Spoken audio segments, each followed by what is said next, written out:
ये तो ओकेजन जब आम लोगों को एक्सपेक्टेशन होती है, दूर देहात गाँव से मार्केट में लोग आते हैं, मुख्तलिफ तरह की ज़रूरियात जो हैं, अशाए खुर्दनी हैं, बेकरी हैं, दूध पनीर मक्खन इस तरह की चीज़ें लेते हैं लोग, मीट लेते हैं, बेकरी लेते हैं। तो एक तो उनका देखना पड़ता है क्वालिटी प्रॉपर है कि नहीं है। दूसरा जो आपने कहा कि ईद पे ही होता है, आपने इससे पहले भी देखा होगा, आज से कोई 4-5 दिन पहले तहसीलदार साहब भी निकले थे, उससे पहले भी हम लोग निकले थे। बीच में आपको आइडिया होगा कि सिर्फ 2 महीने पहले ईद थी, 2 महीने पहले ईद थी, तो उस पर भी जाहिर सी बात है हम रिएक्शन कर रहे हैं। इसके साथ साथ शायद आपको पता नहीं होगा कि हमने पिछले मैं एज एडजुडिकेटिंग अथॉरिटी हूँ फूड सेफ्टी एक्ट में, हमने कोई 5 लाख रुपए का जुर्माना जो फूड सेफ्टी एक्ट की वायलेशन करते हैं पैकेट फूड्स का, जिनमें हमारे फूड के जो इंस्पेक्टर साहबान हैं वो फूड के सैंपल्स देते हैं, उसमें पिछले 1-2 महीने में हमने 5 लाख रुपए का अलग से जुर्माना भी किया। ये एक चूँकि सेरेमनी होने वाली है, एक फंक्शन होने वाली है, फेस्टिवल है ईद का, तो उसमें सब लोगों को पता चलना चाहिए, जितने भी दुकानदार हैं। हम भूल जाते हैं, इसको हम हैमरिंग इफेक्ट बोलते हैं, कि हम बार बार लोगों को याद दिलाते हैं कि कानून है, लवाजमात है, एक रेट लिस्ट है और एक क्वालिटी मेंटेन करना हम सबकी जिम्मेदारी है, चाहे वो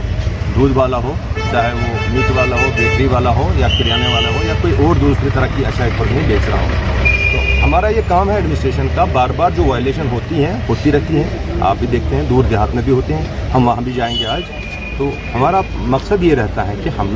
लोगों को ये एहसास दिलाए जो उनको रहता है हमेशा, क्योंकि हम यही होते हैं कि हम लोग उनके साथ हैं और उनके साथ कोई ज़्यादती नहीं कर सकता, उनका कोई इस्तेहसाल नहीं कर सकता है। हम उन लोगों की तरफ से चेक करते हैं जो लोग पढ़ लिख नहीं सकते, एक्सपायरी नहीं देख सकते, हम देखने के लिए उनके बदले रखे हैं सरकार ने, हम उनका काम करेंगे। सर अक्सर ये कंसर्न्स रहते हैं कि जो मीट है किसी को ये खबर नहीं है कि कहाँ से लाया जाता है, क्या ग्रेड है, कहाँ पर स्लॉटर किया जा रहा है, तो उस पर आपका क्या कमेंट रहेगा? नहीं, मीट का लाने की और उसकी जिम्मेदारी मैंने पिछले दिनों भी यहाँ के जो हमारे एसोसिएशन है, हमारे जो मीट बेचने वाले हैं, उनके साथ भी जो ईद थी, ईद उल फितर थी, उस पर भी उनसे बात की। कोई 30-40 लोग मेरे पास आए थे, उनसे भी हमने ये एश्योरेंस ले ली है और आप देखें कि उसके बाद से थोड़ा बहुत फ़र्क पड़ा है क्वालिटी ऑफ मीट में हंदवारा है। फर्दर भी हमें अगर कोई इस तरह का स्पेसिफिक इनपुट मिलता है, जैसे पिछली दफ़ा तहसीलदार साहब ने एक गाड़ी पकड़ी